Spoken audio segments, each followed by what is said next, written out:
there's still models that we can celebrate of people who are making government impactful. And let me start from the smaller ones to the bigger ones. I know of a honorable, for example, in I think it's Calabar. That's Nkoyo Toyo. She used to work in the society sector, and she has beyond her responsibility as legislator. She's doing a lot in terms of helping to rebuild infrastructure in our constituency, and they had a lot of bonds, accommodation, houses, and all that. Trying to get a lot of housing development into our constituency. Okay. Before that's one.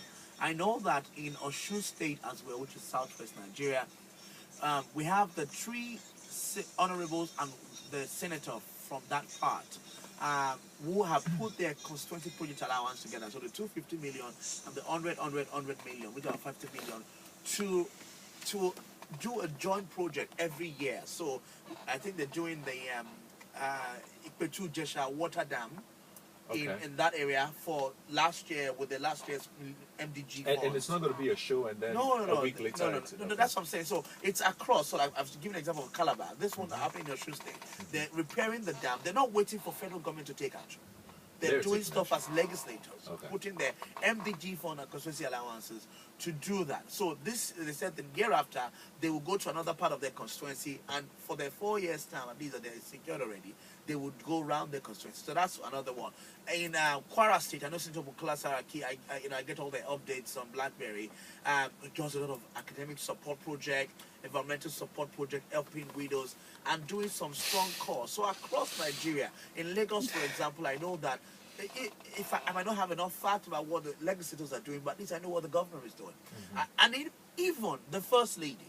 So I'll give you an example. Every year, the First Lady of Lagos has a LEARN program and a 6 weeks free summer school for students that they train young people in skills that makes them employable and also makes them earn an income.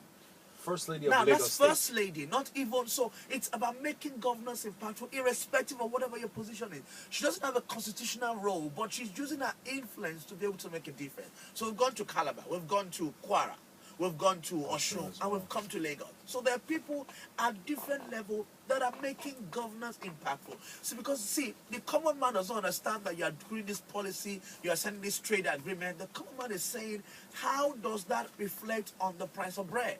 Yeah. How does that affect my 3 square meals every day? So I remember I was at one of that the Lagos LEARN program. I think it was earlier in the year, sometime last year. And a young lady said that she used to do this. She was doing a practical for that LEARN lesson where they were training them to, I think, do beads and all that. Somebody was passing by and said, "Oh, you can do these beads. Okay, can you teach me to do beads?" And the girl said, "I will charge you 20,000 every month." The girl is like 16 years old. Now she learned how to do that beads from that LEARN program. So you can imagine that 20,000 has a direct impact on her life, and on her life, on her family's family. life, yeah. You understand? So there are a lot of people who are doing stuff. In the north, we can tell of people, but our leaders have to go beyond just buying cows and sharing bags of rice to actually begin to impact people's life in a sustainable way. Project that would actually increase employability. In Nigeria, we just say we have economic growth, our GDP is increasing. But the point is, how is that affecting employment quota? How do we come out and say 70,000 people have been employed this month? And we need to move employment beyond civil service. It's making government more expensive to run. Average Nigeria now, our employment is being taken over by government, by the civil service, and they do nothing. People will come to me, "Dayo, do you know about any civil service job?" And I'm like thinking, why do you want to go and do civil service? And you know what the Nigerian will tell? Because I have other things I want to be able to do. And civil service, I can go and resume at 8 o'clock and close at 11 o'clock. That also goes back to our value. So if we're saying government is not working, we are responsible. Go into a government ministry at state or federal level or even local government level. The result and the quality of what you get is not efficient and effective. Things have to change at every level. That's why I say government is us. What can we start doing at local government level? Talking about local people now, not necessarily pushing towards state or federal. Which is the most important part. Most of the examples I've given are people who are closer to the people. The president can't meet everybody. Yeah. But the honorable can meet everybody. The chairman can meet everybody. First is, as local government chairman, do you have a strategic plan for your tenure? Do you have So a that vision? should even be questions we should be asking them when they're campaigning. It's the point. Let me give you another fantastic example. There is a certain young man. He's a local government chairman in Amuwodofi local government in Lagos. That gentleman is a fantastic chap. If you see the things he's doing almost the work of a governor. That place is like a state on its own, trying to generate their income, trying to do public-private partnership projects to build roads and infrastructure, doing what I have never seen any other local government chairman in the whole of Nigeria do in their local government. Empowering themselves, their team. If you go to Amuwodofi, that's where that hotel is, Golden Tulip. They're trying to drive investment there. That is what every local government chairman at the local level need to do to be proactive. Bring in investment, bring in infrastructure, bring in development into your community. It helps you create more jobs. But if you bring somebody who is not exposed, who's not educated, and you give them a party ticket, and you make them run for chairman or councillor or honorable, they have no vision. They are ineffective. They can't deliver. All they know is that you can't give people what you don't have. It's not possible. Do you think the current structure that we have is sustainable? Is what we should still continue on, or should we scrap the system that we have? The upper house, the lower house. Do you think it's functioning well? And he excels in science. Because honestly, I have some very, very strong views that I might not even be able to share. I'm very passionate about Nigeria. Mm-hmm. I'm key about Nigeria. And we have to be honest with ourselves. I think we need to sit down and talk as a nation. We avoid some things, we try to evade some questions, the Ministry of Sovereign National Conference and all that. Whatever we choose to call it, we need to sit down. Let me tell you something. America is standing together today because the founding fathers all sat down in Philadelphia and Washington, D.C., not just to write a Declaration of Independence, but to be able to agree on the State of the Union. And that's why every year the president will come and address the Congress and the Joint House to declare the State of the Union. Where is our union today? I think we need our own State of the Union. Where is our union as a nation? Are we still struggling with our union? Are we still basing Why ourselves would on Akwa 1914? Ibom and Abia, no, is it Abia and Imo State? Imo, I've heard, sent people away, citizens of Abia State, back to their state to go and look for a job. So people have been working 30 years, 35 years in Imo State, and the governor says you have to go back to your own state to go and look for a job. Our citizen needs a job. I thought we were in one Nigeria. When did this start happening? Why are we having states of origin on application forms?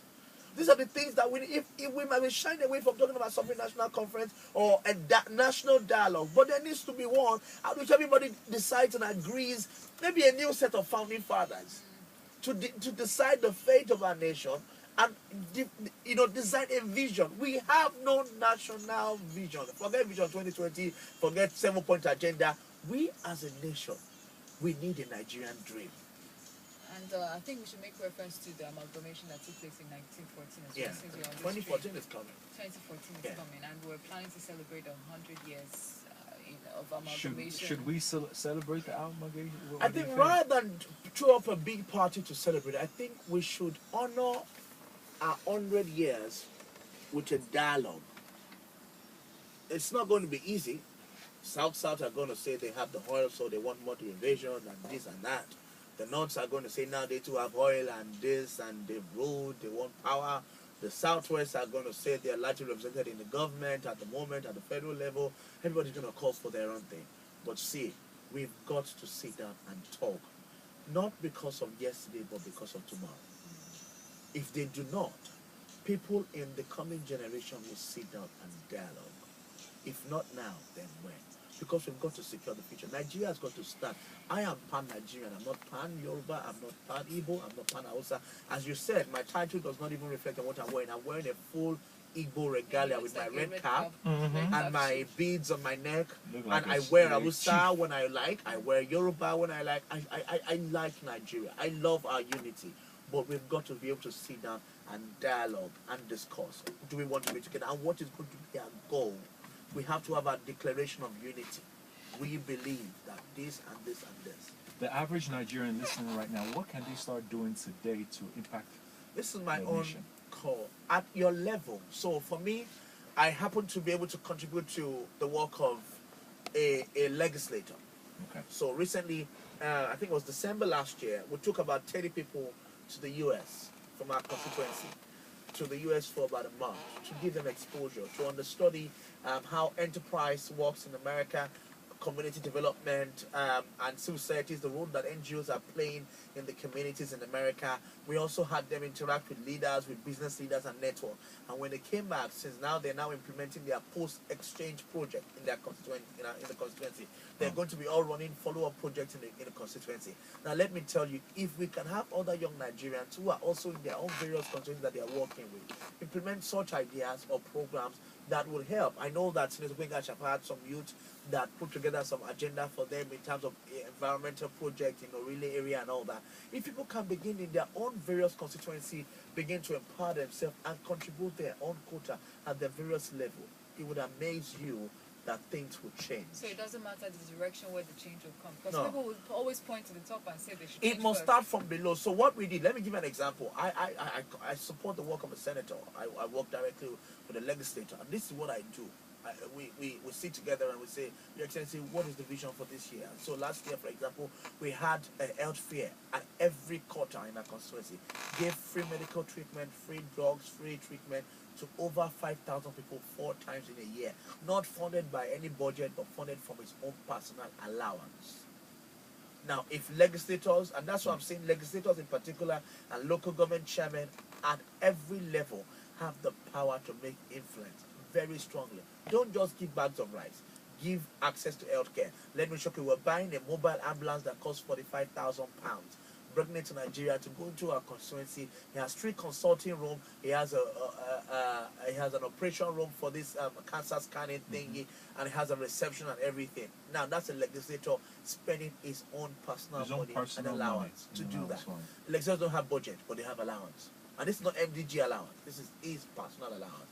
People can make a difference when there's a political will to do so.